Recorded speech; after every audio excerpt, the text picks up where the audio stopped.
iniibig ka ng Diyos at siya'y may magandang plano sa iyong buhay, sapagkat gayon na lamang ang pagsinta ng Diyos sa sanlibutan na ibinigay niya ang kanyang bugtong na anak upang ang sinumang sa kanya'y sumampalataya ay huwag mapahamak, kundi magkaroon ng buhay na walang hanggan.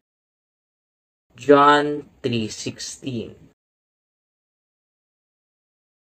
Ang tao ay makasalanan at nahiwalay sa Diyos, kaya't hindi niya maaaring malaman, sapagkat ang lahat ay nagkasala nga at hindi nakaabot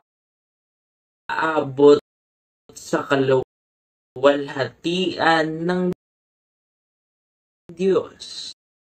Romans 3:23. Sapagkat ang kabayaran ng kasalanan ay kamatayan. Romans 6:23. Namatay siya para sa atin. Datapwat ipinagtatagubilin ng Diyos ang kanyang pag-ibig sa atin na nang tayo'y mga makasalanan pa, si Kristo ay namatay dahil sa atin. Romans 5:8. Inilalarawan dito na nilutas ng Diyos ang pagkakahiwalay natin sa Kanya sa pamamagitan ng pagpapadala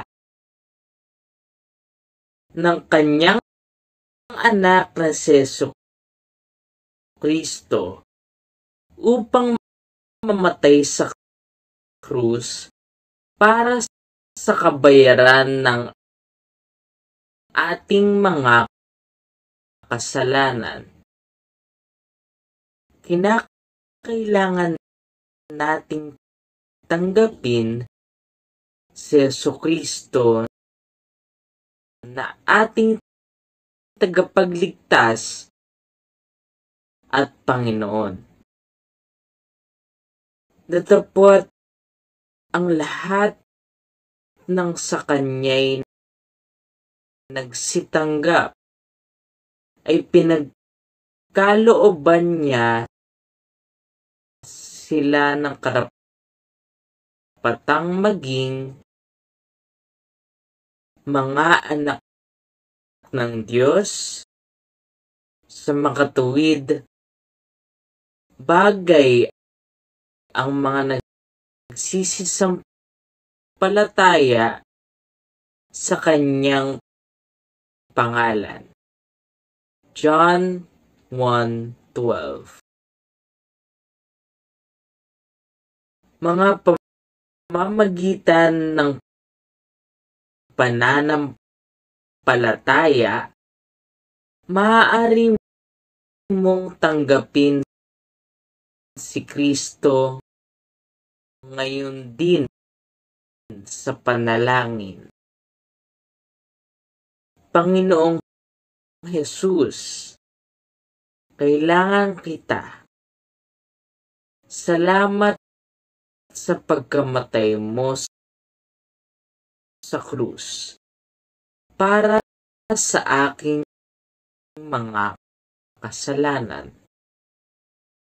Binubuksan ko ang aking puso at tinatanggap kita bilang aking tagapagligtas at Panginoon.